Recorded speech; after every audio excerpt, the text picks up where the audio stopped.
আসসালামু আলাইকুম এভরিওয়ান, কেমন আছেন সবাই? আজকে আপনাদের জন্য নিয়ে আসছি কাঁচা টমেটো ভাজি। দেখেন আমি টমেটোগুলো এইভাবে কেটে নিয়েছি। আমি ডিম দিয়ে ভাজিটা করব। খেতে কিন্তু অসম্ভব মজার। আমি এখানে শুকনো মরিচ নিয়ে নিচ্ছি ফার্স্টে। এখন আমি লাল লাল করে ভেজে নেব। আমি মরিচটা ভেজে তুলে নিয়েছি। এখন আমি এই গরম তেলের মধ্যে দিয়ে দেবো কাঁচা টমেটো। আমি চুলার আঁচটা হাই রেখে আমি পানিটা শুকিয়ে নিয়েছি টমেটো। এখন দিয়ে দেব আমি পেঁয়াজ বেশ পরিমাণ, দিয়ে দিব রসুন থেতলে নিয়েছি আমি। এখন আমি ভালো করে নেড়ে চেড়ে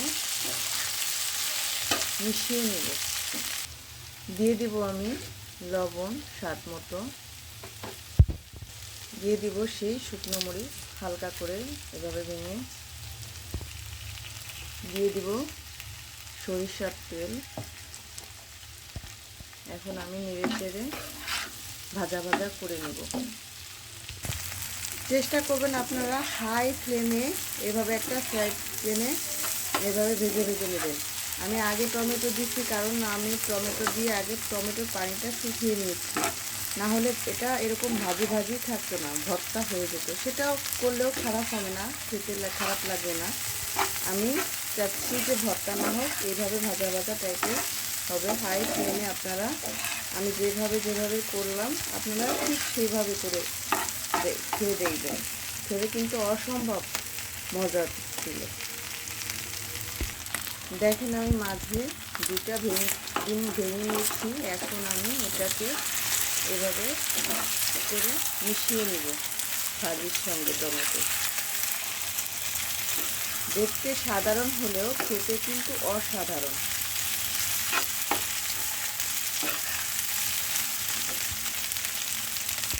আমার ভাজিটা হয়ে গেছে। সর্বশেষে আমি কাঁচামরিচ একটু দিয়ে নাড়িয়ে চড়িয়ে নামিয়ে ফেলব। 5 সেকেন্ড কাঁচামরিচ দিয়ে এভাবে ফ্লেভারের জন্য কাঁচামরিচটা দিয়েছি। বাস, আমার রান্না শেষ।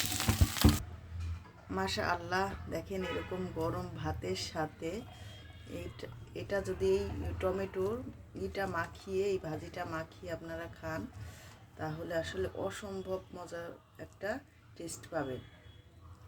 এখানে একটু শুকনো মরিচ ভেঙে নিয়ে এইভাবে খেলে খুব দারুণ। Thank you. ভিডিওটা ভালো লাগলে আমার পাশে থাকবেন। দেখেন।